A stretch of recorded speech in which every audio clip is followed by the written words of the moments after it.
على سيدنا محمد وآله وأصحابه وبارك وسلم صلى الله على سيدنا محمد وآله وأصحابه وبارك وسلم صلاة يا رسول الله عليكم سلام يا حبيب الله عليكم صلاة يا سلام يا حبيب اللہ علیکم ہماری ہوگی بخشش سب سے پہلے نبی ہے شافع محشر ہمارا صلاۃ یا سلام یا حبیب اللہ علیکم ہمارے لیے سیراب محشر نبی ہے ساقی کوثر ہمارا صلاۃ یا سلام یا حبیب اللہ علیکم گل گلزار جنت جن کی خاطر نبی ہے باعث جنت ہمارا صلاۃ یا سلام یا حبیب اللہ علیکم ہمارے حق میں دی فردوس اعلیٰ نبی ہے کاظم جنت ہمارا صلاۃ یا سلام یا حبیب اللہ علیکم ملا جو کچھ جسے وہ من سے ملا نبی ہے قاسم نعمت ہمارا صلاۃ یا سلام یا حبیب اللہ علیکم اما بعد فقد قال اللہ تبارک و تعالی فی کلامہ القدیم الحج اشہر معلومات فمن فرض فیہن الحج فلا رفث ولا فسوق ولا جدال فی الحج صدق اللہ مولانا العظیم صدق رسول النبی الکریم رب صلی وسلم مبارک علیہ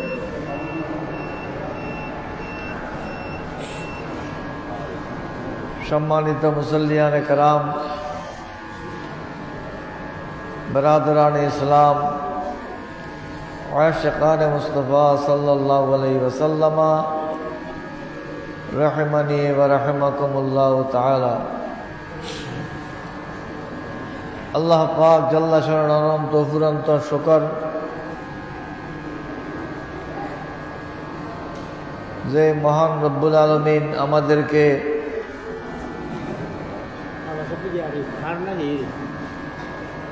হায়াতের মধ্যে বরকত দিয়ে রিজিকের মধ্যে বরকত দিয়ে আজ পবিত্র জিলকাদাতুল হারাম মাসের দ্বিতীয় জুমা আদায় করার জন্য হাটাজারি উপজেলাধীন ফতেপুরস্থ হযরত হাসিমাস্তান রহমতুল্লাহ মাজার সংলগ্ন ফকিরা জাও মসজিদে এসে উপস্থিত হওয়ার তৌফিক দিয়েছেন আলহামদুলিল্লাহ।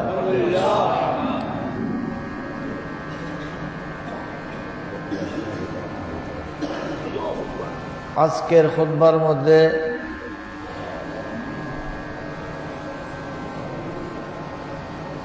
পবিত্র কোরআনের একটি আয়াতে কারিমা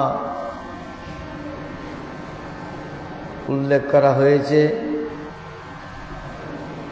যে আয়াতের মধ্যে আল্লাহ পাক সুবহানাহু ওয়া তাআলা ইরশাদ ফরমাচ্ছেন, হজের কয়েকটি নির্দিষ্ট মাস আছে,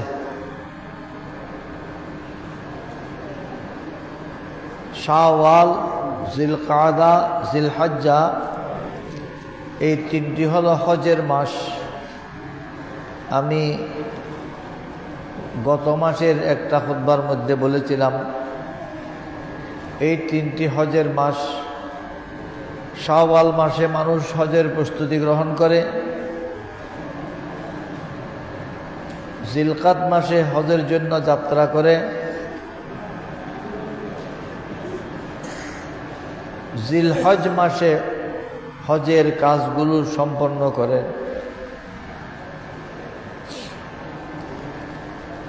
এই 3টি হলো হজের মাস। যাদের উপর হজ ফরজ হয়েছে এই মাসগুলোর মধ্যে তারা হজ করবে। হজের মধ্যে কোনো অন্যায় কাজ, গুনার কাজ, ঝগড়া বিবাদ করবে না।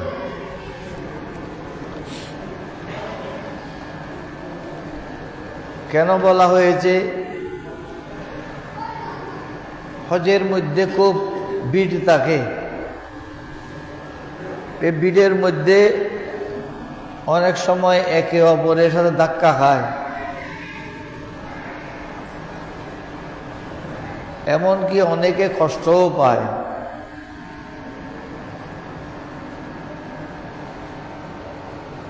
বিভিন্ন দেশের লোক থাকে, বিভিন্ন মতের লোক থাকে। এতগুলো ব্যতিক্রমধর্মী পরিবেশে হজের কাজগুলো করতে গিয়ে অনেক সময় বিবেক বুদ্ধির অভাবে অথবা অহংকারের কারণে একে অপরের সাথে ঝগড়া বিবাদ করতে পারে। আমাকে ধাক্কা দিলি কেন, আমার গায়ের উপর পড়লি কেন, আমার পায়ে পা চাপা দিলি কেন, এইরকম কথাবার্তা হওয়ার আশঙ্কা আছে।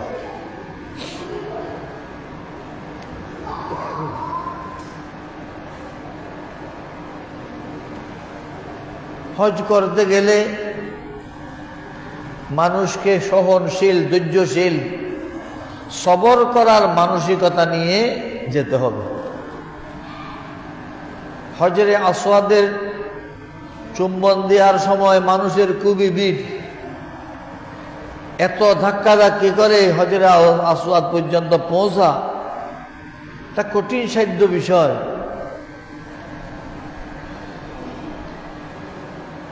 সেখানে সব জায়গায় খেয়াল রাখতে হবে যেন আমার দ্বারা কারো কষ্ট না হয়, আমি যেন কাউকে কষ্ট না দেই। যদি কেউ আমাকে কষ্ট দিয়ে থাকে, মুহূর্তের মধ্যে আপনি তাকে ক্ষমা করে দেবেন, আল্লাহর কাছে দোয়া করবেন, আল্লাহ তোর এই বান্দা বুঝে নাই, আমাকে কষ্ট দিয়েছে, আল্লাহ তুই তাকে ক্ষমা করে দে, দোয়া করবেন। আমাদের দেশের মতো একজনে আরেকজনের দ্বারা একটু আঘাত পেলে যেভাবে চড়ে উঠি, রেগে যাই, ক্ষিপ্ত হই, বিবাদ করি, সেগুলো যেন সেখানে না হয়। হারাম শরীফ সম্পূর্ণ নিরাপত্তার জায়গা।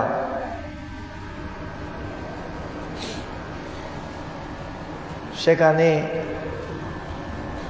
সেগুলো বিবেচনা করে শান্তি এবং শৃঙ্খলার সাথে হজের কাজগুলো যেন করতে পারি,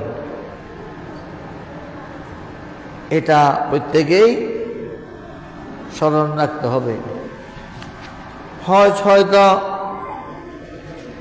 এই বছর করতেছি না, হয়তো আগামী বছর, না হয় তারপর বছর, না হয় তারপর বছর, কোনো না কোনো সময় যদি আল্লাহ পাক এই হজ্জে বাইতুল্লাহ নসিব করেন, তাহলে সেগুলো খেয়াল রাখার জন্য খুতবাওয়ালা আমাদেরকে আগাম নসিহত করতেছেন।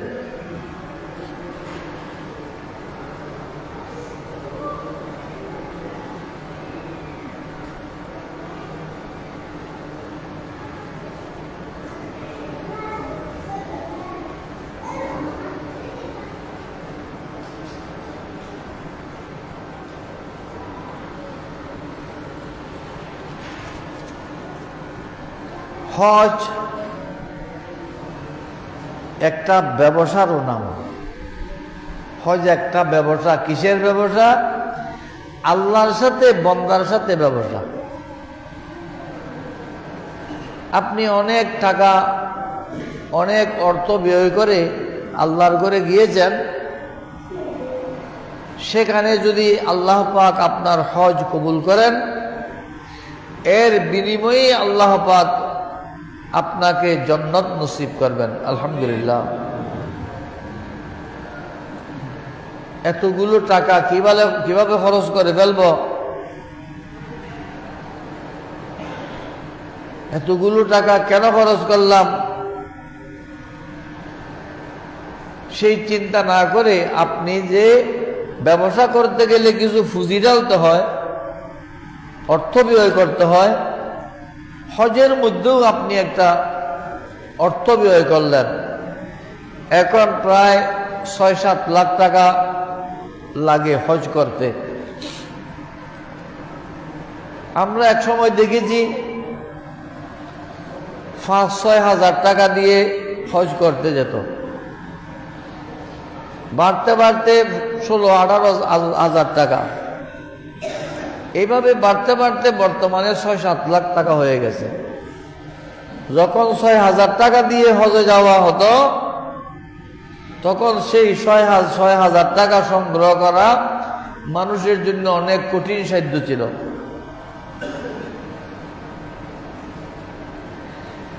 এখন ৬-৭ লাখ টাকা, সেটাও ততটুকু কঠিন নয়।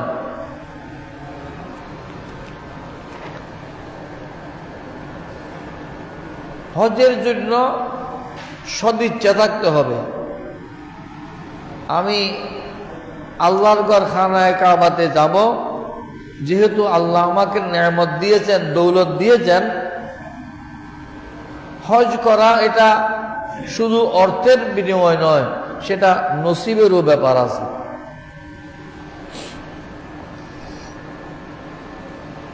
আপনার ভাগ্যে থাকলে, আপনার নসিবে থাকলে কোনো না কোনো উপায় হয়ে যাবে।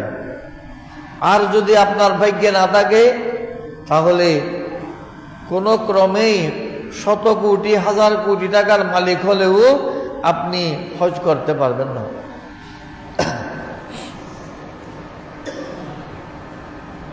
গত জুমাতে আমি বলেছিলাম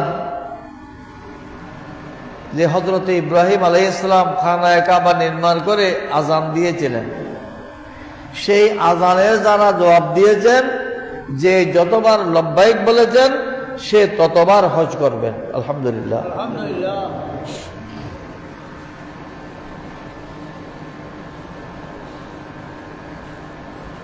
আপনি আল্লাহর কাছে কান্নাকাটি করুন, ফরিয়াদ করুন,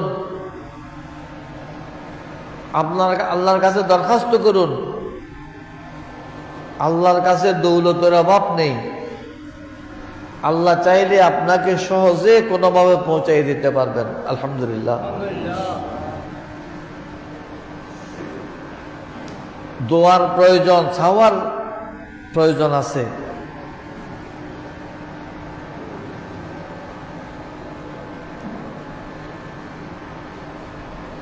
শের বাংলা রহমতুল্লাহ আলাইহির একজন মুরিদ এবং তার খলিফা হযরত মাওলানা জামাল উদ্দিন রহমতুল্লাহ আলাইহি, উনি শের বাংলা রহমতুল্লাহ আলাইহির কাছে আবেদন করেছিলেন, হুজুর আমার অন্তরে চায় আমি একটু হজ করতে, আমার রাসূল সাল্লাল্লাহু আলাইহি ওয়াসাল্লামের জিয়ারত করতে, আপনি একটু আমার জন্য দোয়া করুন। শের বাংলা রহমতুল্লাহ আলাইহি বলছেন, তুই হজ করবি, তুই হজ করবি। হুজুর আমি গরিব মানুষ, দিনের খাওয়ার দিনে জোগাড় করতে কষ্ট হয়, আমি হজ করব কি করে? বলে তুমি হজ করবি। সুবহানাল্লাহ। তুই হজ করবি। আল্লাহর ওলির জুবান আল্লাহ কবুল করেছেন। উনি এক অলৌকিক পদ্ধতিতে হজ করে চলে এসেছেন। সুবহানাল্লাহ। হজ এটা আল্লাহর কাছে আপনি ফরিয়াদ করলে, কান্নাকাটি করলে আল্লাহ কোনো না কোনো উপায় করে দেবেন। 99 সালে আমি দুবাই সফরে গিয়েছিলাম।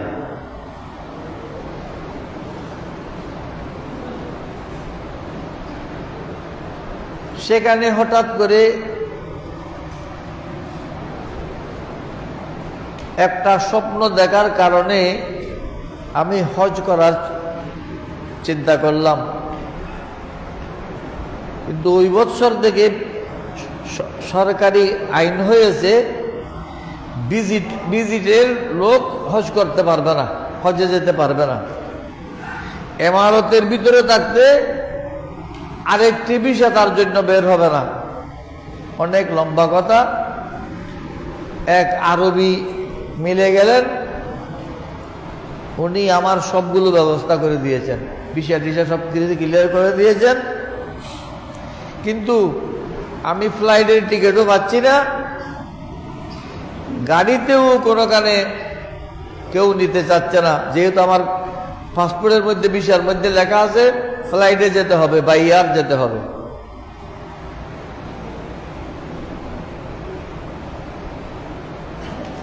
আল্লাহর ইচ্ছা,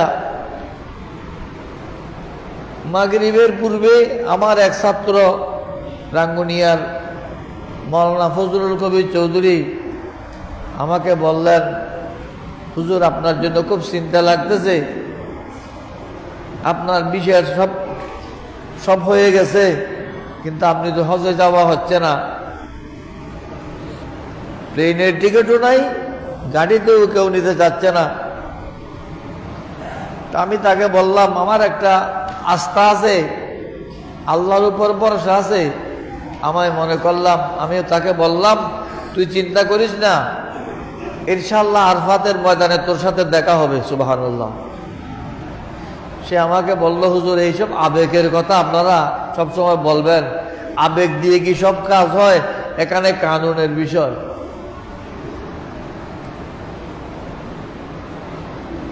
আল্লাহর রহমতে অনেক লম্বা কথা। কেউ আমাকে নিতেছে না, হঠাৎ করে এক কাফেলার মুআল্লিম আমার কাছে এসে আমাকে নিয়ে গেলেন। আলহামদুলিল্লাহ। আপনি আল্লাহর কাছে চাইতে হবে, আল্লাহ কিভাবে দেবেন সেটা আপনার ধারণা বুদ্ধিতে আসবে না।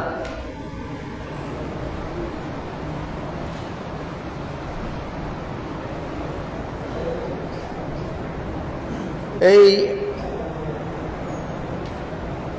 মাওলানা সৈয়দ নূর, আমি আরো কয়েকবার বলেছি, সবাই বাঙালি শাহ বলে, উনি ওনার উপরে আসমান নিচে জমিন ছাড়া আর কিছুই নাই, বাড়া বাসাতে থাকে।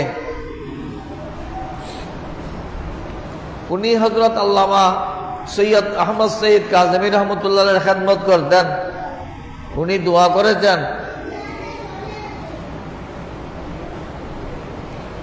ওনার এক খালাতো ভাইদের কোটি কোটি টাকা, কেউ মার সাথে হজে যাওয়ার সুযোগ নাই, এই মাওলানা সৈয়দ নূরকে খালার সাথে হজে পাঠিয়ে দিয়েছেন।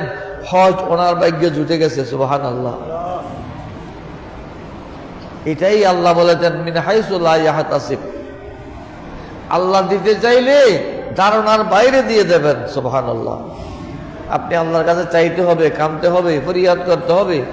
আল্লাহ পাক প্রত্যেককে জীবনে একবার হলো হজ্জে বাইতুল্লাহ জিয়ারতে মুস্তাফা সাল্লাল্লাহু আলাইহি ওয়াসাল্লাম নসিব করুন। আমিন।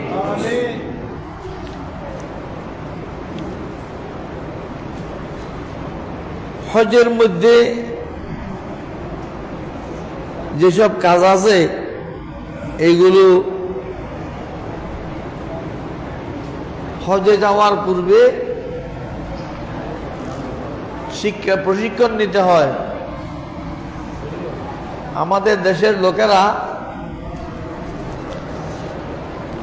অনেকেই আছেন যারা হজে যাওয়ার প্রোগ্রাম করে, তারা মুআল্লিমের সাথে যোগাযোগ করে, মুআল্লিম একদিন হজের তালিমের হজ প্রশিক্ষণের প্রোগ্রাম করেন। একদিনের প্রশিক্ষণে কোনো হজের কিছু শিখতে পারবে না। মাদ্রাসায় ছাত্ররা যারা কিতাবুল হজ পড়ে তারাও পড়ার সময় কিছু বুঝে না, হজের মশলাগুলো খুব ব্যতিক্রম, প্র্যাকটিক্যাল ওখানে না গেলে যেভাবে বুঝতে পারবে না, এগুলো ধারাবাহিক কোনো আলেমের কাছে গিয়ে এগুলো শিখে নিতে হয়। যদি কেউ হজের প্রোগ্রাম করেন অন্তত কিছুদিন আগে কোনো বিজ্ঞ আলেমের কাছে গিয়ে হজ সম্পর্কে জেনে নেবেন। হজের কাজগুলো কঠিন। আমাদের বাংলাদেশি লোকজন হজে যায়, কোনো পথ চিনে না, ভাষা জানে না। এক সময় পথ চিনে না, আর এক সময় হলো কি ভাষা জানে না। এই এমন লোকেরা সেখানে হজ করতে যাওয়া কঠিন। তারপরেও আল্লাহ পাক সুবহানাহু ওয়া তাআলা যাকে সেই জায়গায় যাওয়া নসিব করেছেন তার জন্য সব কাজ সহজ করে দেন, আলহামদুলিল্লাহ।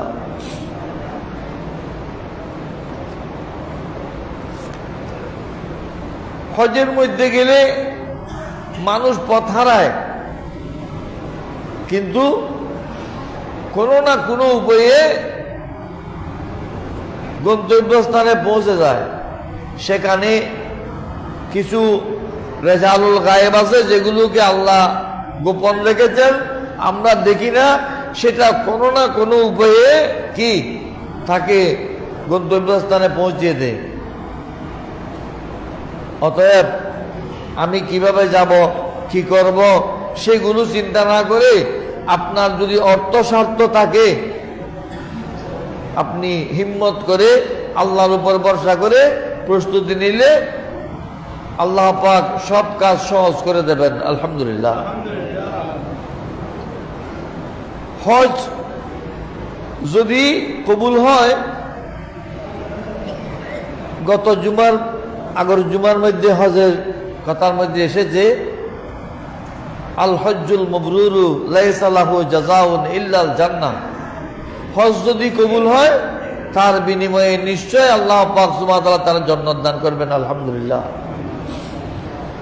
হজ কবুল হয়েছে কিনা বুঝবেন কি করে? হজ কবুল হওয়ার কিছু লক্ষণ আছে। হজে যাবার আগে সে যেভাবে চলতো, হজ থেকে আসার পর তার দিনদারি, পরহেজগারি, নামাজ, রোজা, ইবাদত, বন্দেগী, জিকির, আজকার আগের চেয়ে ভালো হয়ে যাবে। অনেক হাজি আছে হজ করার পর তার সুদের হার বেড়ে যায়, নাউজুবিল্লাহ বলেন না। আগে যেমন সুদ খেত এখনো সুদ খায়। এমনি হাজি সাহেব বুঝতে হবে এটা হজ কবুল হয় নাই।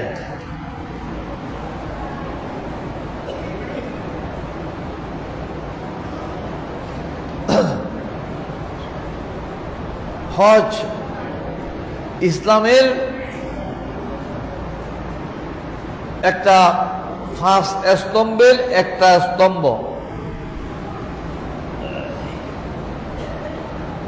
ইসলামের 5টা খুঁটি আছে। একটা ঘর থাকার জন্য 5টা খুঁটি লাগে, 4 কোণায় 4টা, মাঝখানে একটা। আপনি মুসলমান হওয়ার জন্য আপনার সেই 5টি খুঁটি লাগবে। সবচেয়ে বড় খুঁটি হলো কলমা পড়া, ঈমান আনা। দ্বিতীয় খুঁটি হলো যাকাত, দ্বিতীয় খুঁটি হলো নামাজ, দ্বিতীয় খুঁটি হলো নামাজ, তৃতীয় খুঁটি হলো যাকাত, চতুর্থ খুঁটি হলো রমজান শরীফের রোজা, পঞ্চম খুঁটি হলো হজ। 4 কোণার 4 খুঁটি, মাঝখানে 1 খুঁটি, এটার এই 5টার উপর ঘর টিকে থাকে। আমরা মুসলমান, কলমা পড়েছি, সেই কলমার উপর আমাদের অনেকের ভালো মতে আস্থা নাই। অনেকে কলমা পড়েছে, মুখে পড়েছে,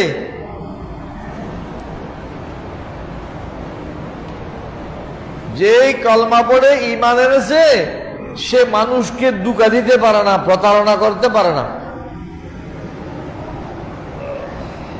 নামাজ রোজা দাড়ি টুপি ধর্ম সেগুলো মানুষকে শুধু ধোঁকা দেবার জন্য, প্রতারণা করার জন্য। এই যদি তার ঈমান হয়, সেই ঈমানের কোনো দাম নাই।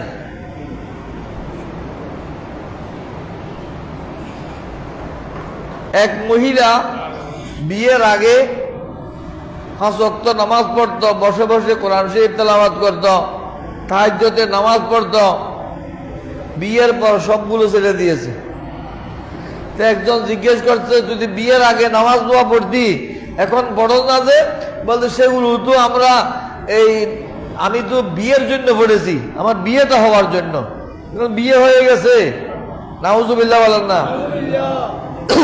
আমাদের দেশে অনেক দিনদার আছে, তার দাড়ি আছে, টুপি আছে, জুব্বা আছে, দস্তার আছে, পাগড়ি আছে। এগুলো কি জন্য? অনেক ক্ষেত্রে মানুষকে ধোঁকা দেওয়ার জন্য। এই ইলেকশনের আগে বলছে না, আমাদেরকে ভোট দিলে জান্নাত পাবে। নাউজুবিল্লাহ বলেন না। জান্নাত কি তোমার বাপ দাদার? এই ধর্মকর্ম দেখিয়ে মানুষকে ধোঁকা দেওয়ার জন্য এইগুলো করতেছে। এই কলেমার দাম নাই, সেই দিনদারির দাম নাই, সেই নামাজের দাম নাই। রাসূল পাক সাল্লাল্লাহু আলাইহি ওয়াসাল্লামের জমানায় 4 রকমের লোক ছিল, 4 প্রকারের লোক। কয় প্রকার? 4 প্রকার। একগুলো হলো মুখলেস সাহাবী, নির্ভেজাল সাহাবী, একনিষ্ঠ আমার রাসূলের সাহাবী, যারা রাসূল সাল্লাল্লাহু আলাইহি ওয়াসাল্লামকে দেখে কলেমা পড়ে ঈমান এনেছেন, সেই ঈমানের উপর তার মৃত্যু হয়েছে, ওয়াফাত হয়েছে। এটা এক প্রকার। আরেক প্রকার হলো রাসূলুল্লাহ সাল্লাল্লাহু আলাইহি ওয়াসাল্লামকে দেখেছে, রাসূলুল্লাহ সাল্লাল্লাহু আলাইহি ওয়াসাল্লামের সময় পেয়েছে, কিন্তু কোন ক্রমেই কলমা পড়ে নাই, রাসূলের বিরোধিতা করেছে, তারা হলো কাফের। তাহলে এক হলো মুখলেস সাহাবী, আরেক গ্রুপ হলো কি একেবারে নির্ভেজাল কাফের, কট্টর কাফের। 2 প্রকার গেল। আরেক প্রকার হলো যারা কলেমা পড়েছে, ঈমান এনেছে, কিন্তু মাঝপথে আমার রাসূলের সাথে বিদ্রোহ করেছে, রাসূলের বিরোধিতা করেছে, কলমা পড়ে সেটা ঈমান থেকে বিচ্যুত হয়ে গেছে, সেটার নাম মুরতাদ। সেটার নাম কি? মুরতাদ। আরেক প্রকার যারা কলেমা পড়েছে, নামাজ পড়েছে, রোজা রেখেছে, আমার রাসূলের সাথে যুদ্ধে গিয়েছে, কিন্তু এগুলো সব মানুষকে দেখানোর জন্য করেছে।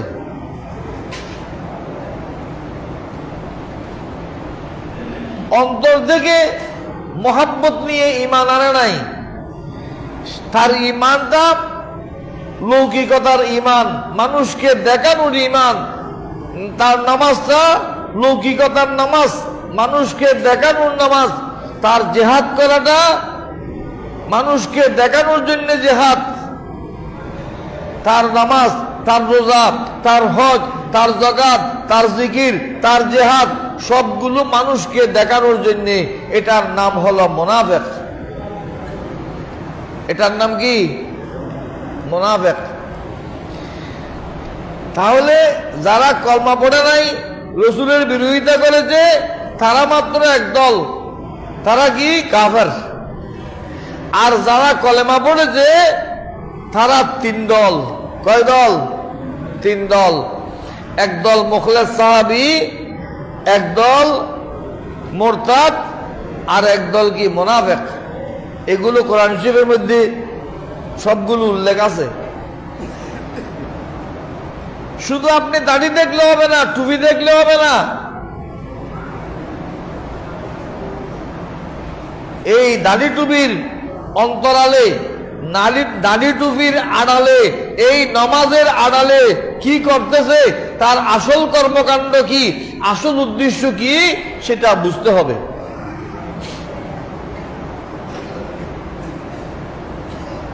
জজবুল কুলুব ইলা দিয়ারিল মাহবুব কিতাবের মধ্যে হযরতে শেখ আব্দুল্লাহ মুহাদ্দিস দেহলভী রাহমাতুল্লাহ আলাইহি একটি ঘটনা উল্লেখ করেছেন। আমি এই মসজিদে সেই ঘটনা আরো বারবার উল্লেখ করেছি। আমরা তো কাপড় চোপড় দেখে, দাড়ি টুপি দেখে, জুব্বা দস্তার দেখে বিভোর হয়ে যায়।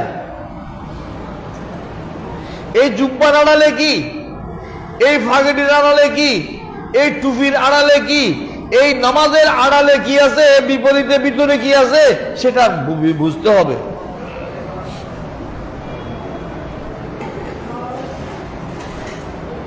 রাসূল পাক সাল্লাল্লাহু আলাইহি ওয়াসাল্লামের ওফাতের অনেক দিন পর দুইজন ইহুদি একেবারে মুসলমানের মতো লম্বা দাড়ি, লম্বা জুব্বা, মাথায় পাগড়ি, এগুলো বেঁধে হাজারি তসবিহ বুঝলেন? আমাদের এখানে যে মসজিদে তসবিহগুলো আছে 100টা তসবিহ। ওই মাইক বাজার গেলে দেখবেন লম্বা লম্বা তসবিহ বিক্রি করতেছে, সেখানে 500 তসবিহ, 1000 তসবিহ আছে, এগুলো হাজারি তসবিহ। লম্বা এক তসবির মধ্যে 1000টা বিচি আছে, দানা আছে। এরা মসজিদে এতেকাফ নিয়েছে। এতেকাফের লোককে তো কেউ মসজিদ থেকে তাড়াবে না। এতেকাফ রমজান ছাড়া অন্য সময় নিতে পারে, নফল এতেকাফ। এতেকাফ নিয়েছে এরা, উপরে তক্তা বিছিয়ে গেছে, তক্তা গাছের তক্তার উপর তাদের বিছানা করেছে।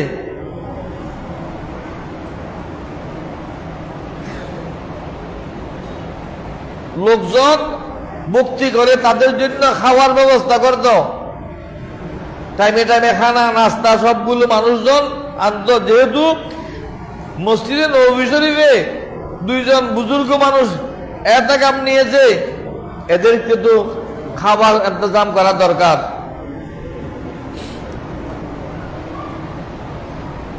এরা রাতের বেলা, দিনের বেলা এতেকাফ নিয়ে বসে থাকতো, রাতের বেলা করতো কি, ওই তক্তার নিচে সুরঙ্গ করেছে, সুরঙ্গ, কুন্দুরের গাতারি সুরঙ্গ করেছে। সেই সুরঙ্গ পথে মাটি যা বের হতো, সেই মাটি অনেক দূরে নিয়ে মরুভূমিতে ফেলে দিত। প্রতি রাত্রে তারা সুরঙ্গ খনন করতে করতে রাসূল পাক সাল্লাল্লাহু আলাইহি ওয়াসাল্লামের তাদের উদ্দেশ্য ছিল রাসূল পাক সাল্লাল্লাহু আলাইহি ওয়াসাল্লামের শরীর মুবারককে কবর থেকে বের করে বেইজ্জত করা। নাউজুবিল্লাহ বলেন না। টুপি দেখেছেন, দাড়ি দেখেছেন, জুব্বা দেখেছেন, পাগড়ি দেখেছেন, এর ভিতরে কি আছে বুঝতে হবে। তাবলীগের গাঠির ভিতর ইয়াবা পাওয়া যায়। ব্যাপার পত্রিকা দেখেন না আপনারা?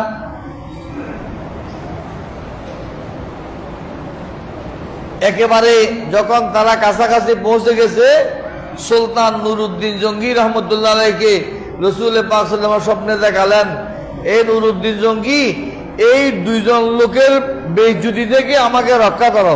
সুবহানাল্লাহ। রাসূলুল্লাহ সাল্লাল্লাহু আলাইহি ওয়াসাল্লাম তো আল্লাহর কাছে ফরিয়াদ করলে এমনি তারা ধ্বংস হয়ে যেত। আমাদের মতো বোকা মুসলমানেরা যেন দাড়ি টুপি দেখে প্রতারিত না হই, সেজন্য কি